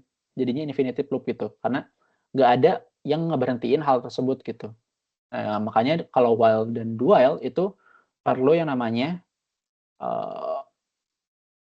case di mana dia tuh bisa berhenti gitu. Makanya perlu penambahan, perlu pengecekan dan lain-lain gitu. Yang ngerubah si pengecekan tersebut. Beda sama for loop yang kalau dia tuh udah pasti gitu. Dia tuh bakal ngejalanin sampai segitu gitu. Karena kan udah ada pemberhentinya kalau di for loop tuh. Kalau di while loop itu nggak ada pemberhentinya selama di dalam si while loop atau si do while itu nggak ada eksekusi apapun kayak gitu. Oke, nah terus juga ada break and continue. Nah, kan tadi kalau for loop itu kan dia bakal terus nge-run sampai batasnya kan. Kalau misalkan kita mau nge-run sampai 10, dia bakal nge-run sampai 10. Tapi gimana kalau misalkan aku pengen pakai for loop, tapi juga aku pengen dia berhenti saat itu juga gitu. Nah, kita bisa yang namanya break and continue.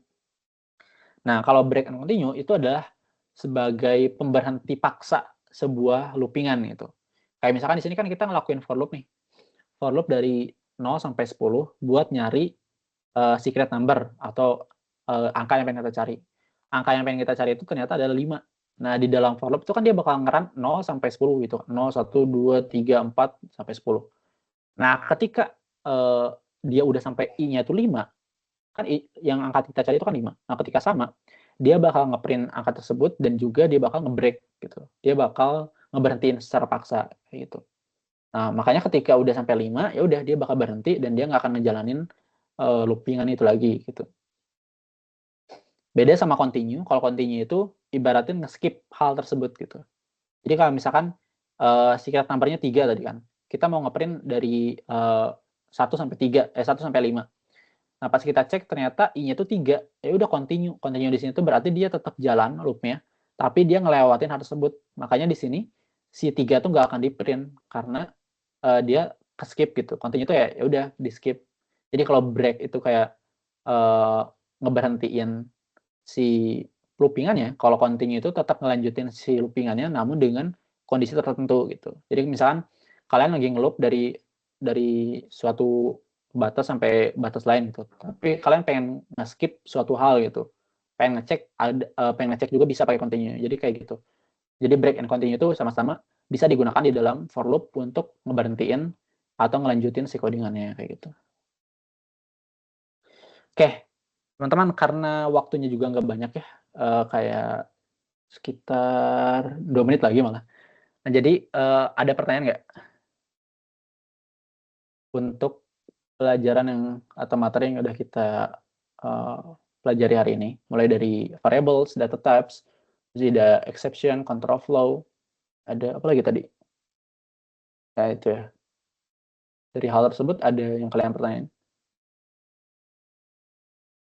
Boleh. Karena selanjutnya ntar bakal ada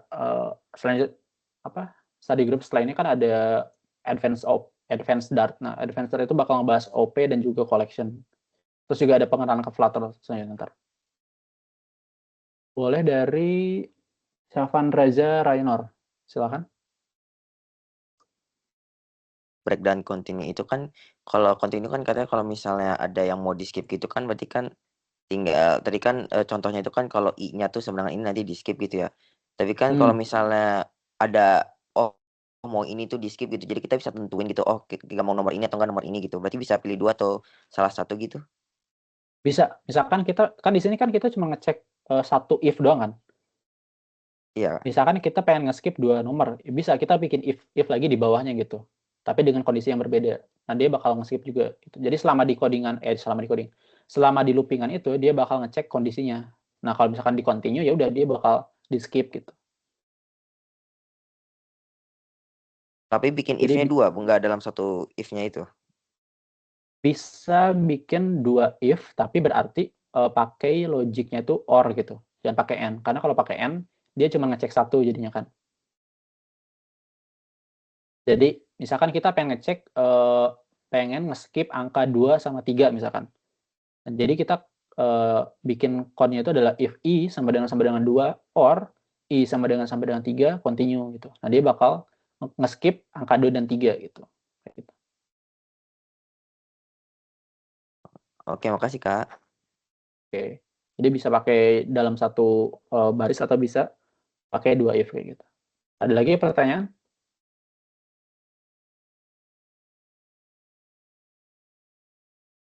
Mungkin ini masih kurang seru ya, kayak masih sepele gitu. Nah, ntar ke depannya kalian bakal belajar OP, Object Oriented Programming, PBO, pemrograman berbasis objek ya. Kalau kalian udah pernah ngambil, mungkin lebih paham. Karena di Dart itu sangat amat memerlukan OP. Nah, ntar di Flutter, sorry. Di Flutter tuh kalian memerlukan OP ntar. Nah, ntar di next study group-nya kalian bakal belajar hal tersebut gitu. Ada lagi pertanyaan? Mengenai exception, tadi di variables, mungkin ada yang masih asing dengan Dart atau lainnya? Boleh, Dewi Puspitasari. Kak, mau nanya, untuk bagian function tadi itu kan ada bagian return yang disingkat gitu. Itu tuh bisa disebut lambda juga ya? Atau tetap Bisa. beda? Oh, oke. Bisa, sama aja. Tapi kalau di Flutter developer itu biasanya lebih dikenal pakai raw syntax itu. Tapi sama aja gitu, cuman beda istilah aja. Oke, terima kasih. Sama. Ya.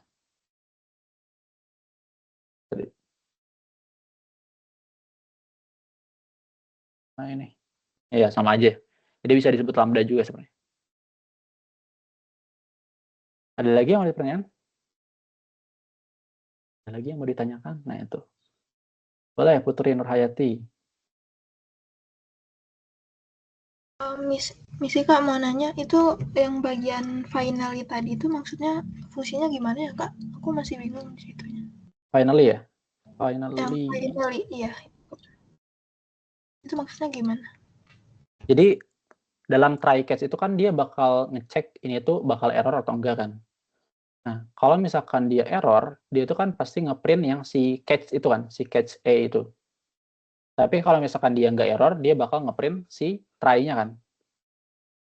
Finally, itu dibuat supaya dia tuh tetap ngejalanin hal tersebut walaupun error atau dia tuh jalan gitu. Jadi final itu kayak opsional aja buat ngecek si try case-nya itu jalan atau enggak gitu. Biasanya dalam pemrograman misalkan gini.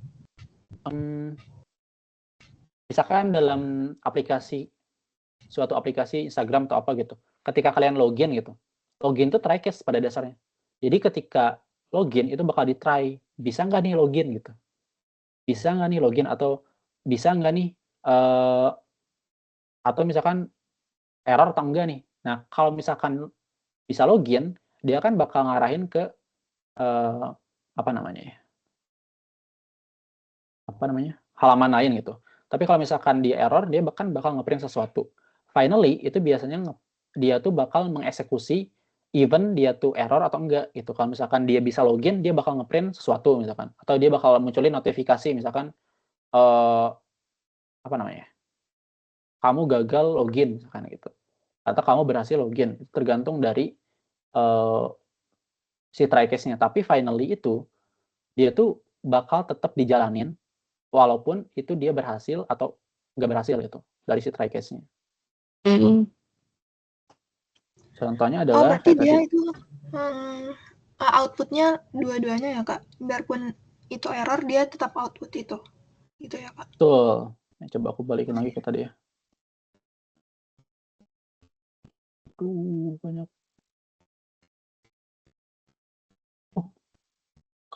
Enggak. Nih.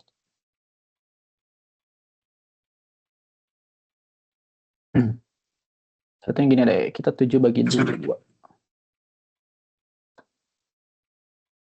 Nah, 7 bagi 2 kan itu sesuatu hal yang bisa dieksekusikan, maksudnya nggak bikin error gitu. Nah, ketika di print, dia kan pasti ngeprint si try ini kan. Karena dia nggak error gitu. Nah, si finally itu dia bakal tetap di print. Mau bagaimanapun dia bakal tetap di print gitu finally itu. Sama aja kalau misalkan dia error nih, kita bikin dia error.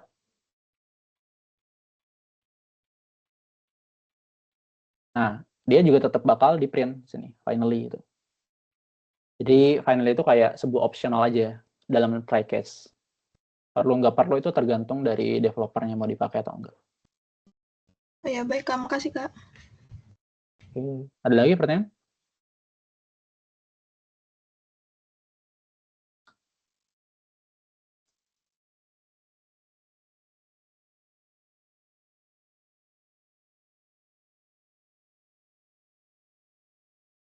Oh ini ada ini nih, ada presensi. Mungkin boleh sambil isi presensi.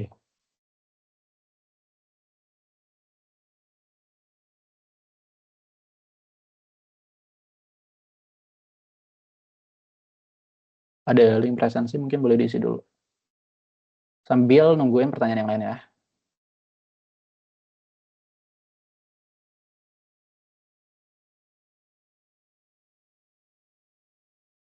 Kita sampai 11.45.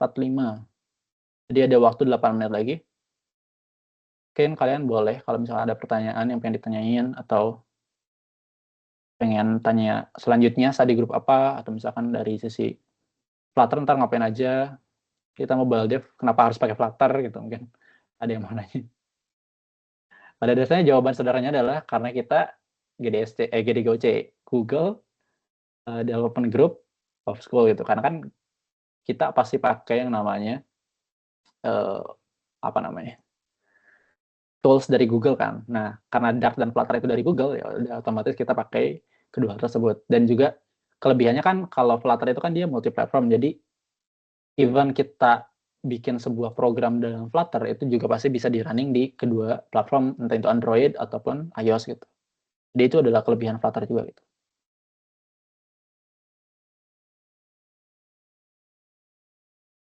Oke. Ada pertanyaan lagi?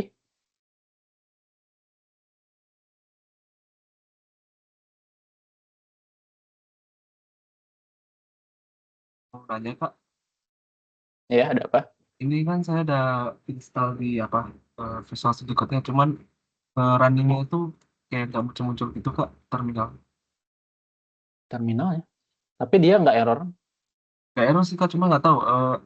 Dia hanya muncul tuh kalau pertama kali dijalanin Visual Studio Code-nya. Tapi kalau kita close terminalnya, terus di run terus, nggak muncul-muncul.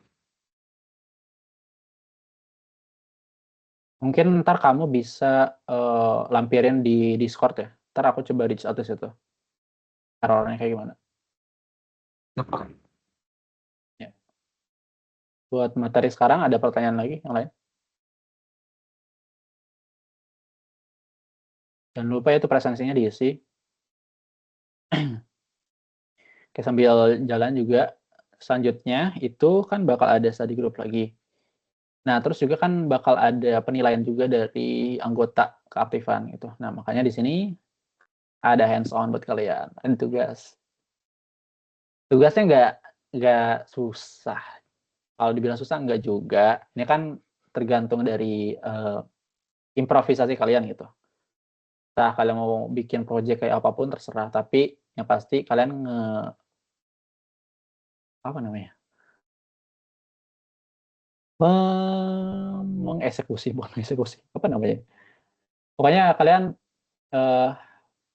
apa namanya? Menghandle atau melakukan dari hal yang udah kita pelajarin hari ini. Tadi kan ada variables, ada data types, ada user input, operators, exception handling, functions, control flow, dan lain-lain gitu. Additionalnya kalian bolehlah tambahin list, set, atau map gitu, karena selanjutnya kita bakal belajar hal tersebut. Jadi untuk hands-on-nya, itu kalian bikin sebuah program, entah itu program apa, terserah kalian, entah itu mau kalian bikin program hitung IPK, mau program swalayan, program apapun, di dalam command line ya, jadi kalian nggak perlu langsung ke aplikasinya gitu, masih dalam sebuah command line itu. Jadi kalian bikin project, nanti bakal ada pengumpulannya buat projectnya sendiri. Gitu. Ada yang ditanya nggak dari hands-on ini? Implementasinya tuh mirip sama Java ya Kak, kalau Dart tuh? Implementasi ya? Kayak Kalau collection dibilang dan mirip, segala macam. iya mirip. Mungkin bedanya ya beda dikit aja sih. Karena kan awalnya kan emang Dart tuh emang pengen jadi pengganti JavaScript kan. Tapi karena ternyata Dart tuh lebih powerful, maksudnya bisa dipakai di multi-platform, jadinya dipakai di multi-platform. Tapi secara penggunaan tuh mirip-mirip Java memang gitu. Pak, itu nanti Ya, ini kenapa? Kak, izin tanya Kak. Itu nanti apa namanya? Setup Android Studio-nya tuh mulai di study group keberapa ya, Pak? Android Studio kalau bisa minggu depan. Pokoknya study group selanjutnya itu udah bisa ya. Soalnya ntar kalian bakal belajar collection, OOP, dan juga bakal ada pengenalan ke Flutter-nya. Jadi ntar bakal ada uji coba kayak bikin project Flutter dan juga cara ngerunnya kayak gimana. Nah, kalau bisa sebelum itu kalian udah bisa run itu Android Studio-nya. Karena kita kan ini online, jadi takutnya nggak bisa langsung membantuin kalian buat error handling kalau misalkan ada error di emulator dan lain-lain gitu. Jadi kalau pas study group, usahain udah ready semua gitu tools-nya. Siap, Pak.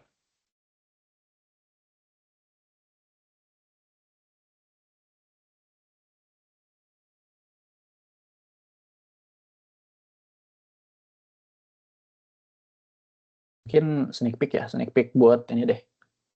Sneak peek sebuah project Flutter.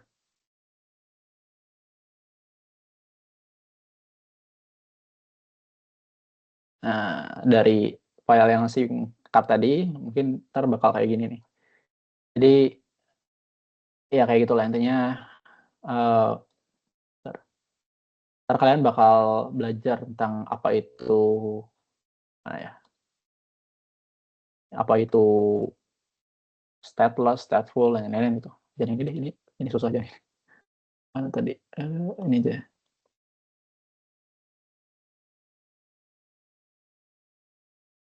Nah, jadi Flutter itu kan sebuah framework kan. Jadi ketika kalian menggunakan bahasa pemrograman Dart untuk Flutter yang tadi awalnya cuma hanya sebatas if else biasa atau sebatas pengecekan biasa, itu bakal jadi kayak gini gitu.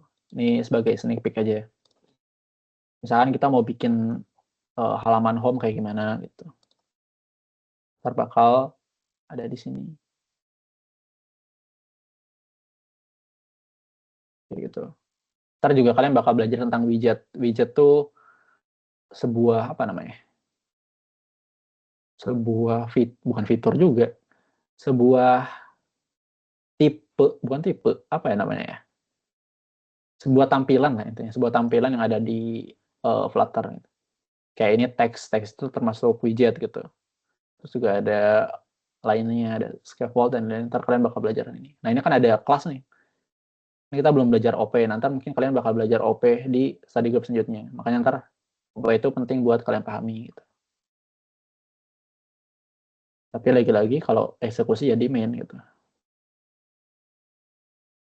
Di main itu bakal ngerunning project Flutter kalian.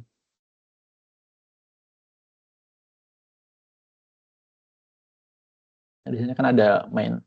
Di main itu kan kita run app. Nah, jadi dari Dart yang awalnya tadi cuma ngerunning di terminal, ketika kita tambahin run app, itu dia bakal nge-trigger sebuah apa namanya, emulator eksekutor untuk merunning sebuah aplikasi gitu. Oke, ada yang mau ditanyain nggak soal Flutter ke depannya atau apa? Kak, materinya di-share nggak? Ntar di-share ya di Discord atau di mana mungkin. Ntar aku bakal konfirmasi lagi dulu ke tim yang lain.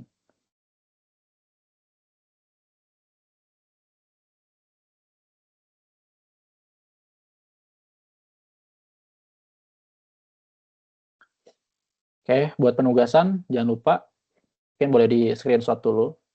Takutnya lupa ntar hands on-nya. Jadi bebas ya kalian, ini tergantung kalian. Gak usah yang kompleks banget, gak usah yang ribet banget. Yang penting nerapin hal yang udah kita pelajarin hari ini gitu. Kalau pakai Android Studio gitu bisa Kak, kayak biar sekalian ada emulatornya gitu. Kalau misalkan di Android Studio itu khusus buat, bisa sih sebenarnya di Flutter juga di Android Studio, tapi bakal lebih powerful di Visual Studio Code. Kenapa? Karena kalau tuh apa ya namanya? Di Visual Studio Code tuh dilengkapin berbagai hal yang bakal mempermudah kamu selanjutnya untuk ngelakuin development. Karena kan di Visual Studio Code juga bisa ngerunning ini emulator di sini nih. Sekarang kita udah nginstal emulator apa gitu di device kita di Android Studio-nya, kita tinggal running aja di sini. Bentar. Kak, ini output tugasnya langsung berbentuk aplikasi gitu atau cuma inputan dari CMD? Masih CMD ya? Jangan langsung bikin aplikasi. Masih CMD, jadi nggak perlu bikin aplikasinya langsung. Ini buat mempertajam basic kalian aja dulu di Dart gitu, supaya ntar pas masuk ke Flutter-nya nggak bingung. Jadi di CMD aja dulu.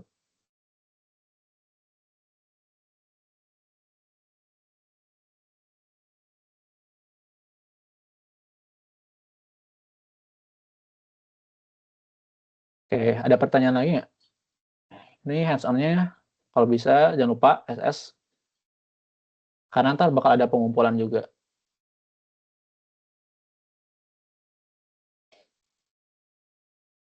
Kalau nggak ada, aku bakal balikin ke main room. Kita bakal tutup study group mobile-nya. Pengumpulan dan tenggatnya kapan, Kak? Yang pasti nggak akan besok. Yang pasti nggak akan besok, tapi biasanya sekitar H-3 hari sebelum study group selanjutnya, biasanya. Tapi pantau aja lagi grup atau Discord gitu. Coba tahu ada pengumumannya di situ ntar buat tenggat waktunya.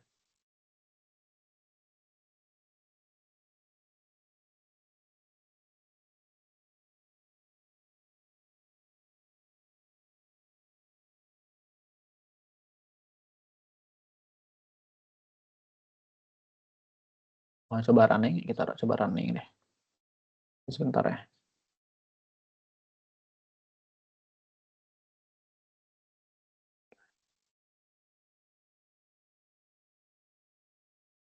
Nah, jadi buat running itu bisa pakai emulator yang udah diinstal di Android Studio gitu.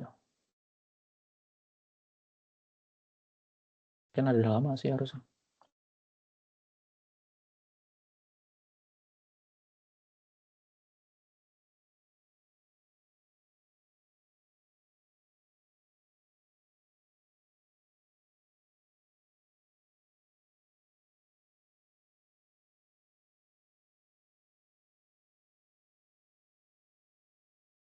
Nah, karena Android Studio itu adalah Android, ya kita cuma bisa pakai device Android di sini.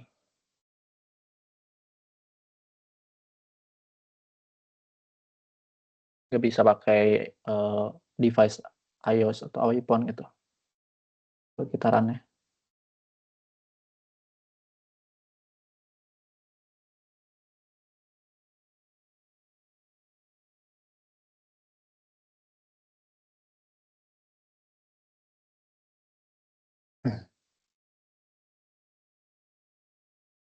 Kak, ini nanti di akhir studi grup belajar sampai kita bisa buat full aplikasinya kah? Atau hanya di basicnya aja?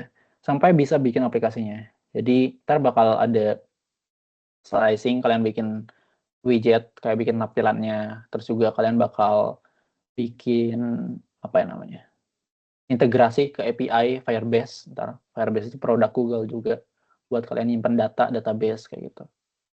Jadi, ntar bakal belajar sampai situ. Untuk link Discord-nya di mana ya, Kak? Oh, kamu belum masuk link Discord? Bukannya waktu pertama kali itu udah di-share ya, link Discord-nya?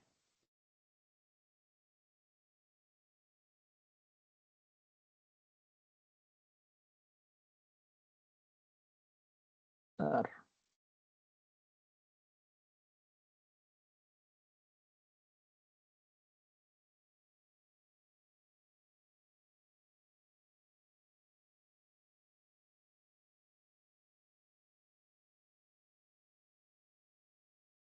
Mungkin nanti kamu bisa konfirmasi lagi ke di grup atau di manapun buat minta link Discord. Soalnya harusnya di awal-awal tuh udah di-share link Discord. Oke, karena ada error, ini bakal lama. Ya udahlah. Jadi ini bakal hal mengasihkan lainnya nanti di Flutter. Itu bakal menemukan hal seperti ini. Tapi intinya ntar gak bakal gini. Ya itulah yang asiknya dari mobile development, itu kadang berpacu dengan device kadang, karena di Android Studio tuh sedikit apa namanya ya, sedikit bisa dibilang tricky, karena dia tuh kemudian orangnya si Android Studio ini tuh, karena kadang bisa kadang enggak, jadi tergantung si Android Studio-nya gitu. Kebetulan nih Android Studio-nya lagi ngambek, kayaknya dia habis apa gitu, habis update kayaknya, terus error. Tapi ntar nggak akan kayak gini. Nah, kalau misalkan aku solve errornya sekarang nggak akan cukup, jadi mungkin kita bakal coba lagi di next study group aja gitu. Oke, karena nggak ada pertanyaan lagi, ada nggak terakhir nih? Aku buka nih. Aku hitung sampai 10. Kalau nggak ada, kita bakal langsung balik ke main room. 10, 9, 8, 7, 6, 5, 4, 3, 2, 1. Aku udah masuk, oke.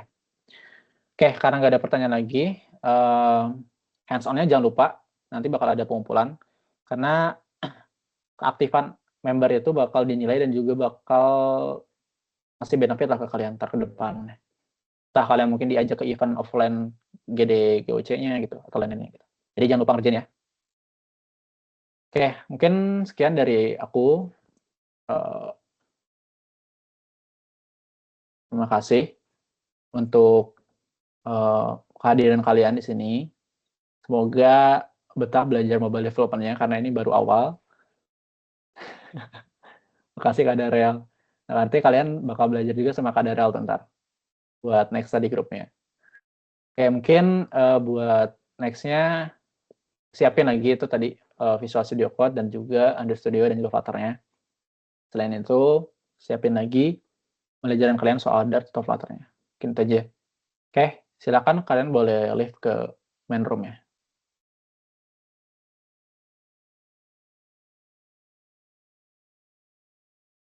Sama-sama semua, sama-sama.